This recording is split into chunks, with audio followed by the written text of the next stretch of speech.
Hey there everyone, in this video I'm going to show you how to zoom in Lightroom.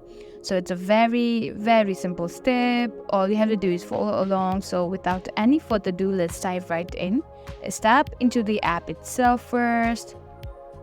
And let's say, so I've already chosen this photo over here. You can go back and choose any other photo you like.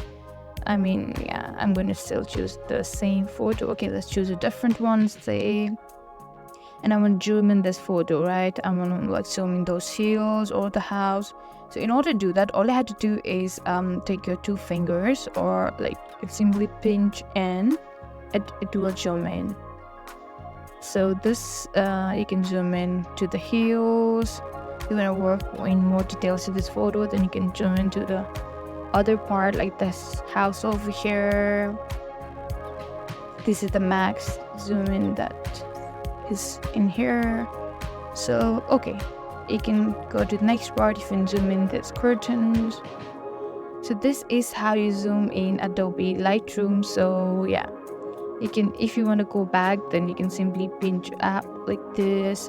So this is how you zoom in Lightroom. I hope this video was helpful. If so, don't forget to give this video a thumbs up and subscribe to our channel. I would really appreciate that. Thank you for watching, and we'll see you in the next video.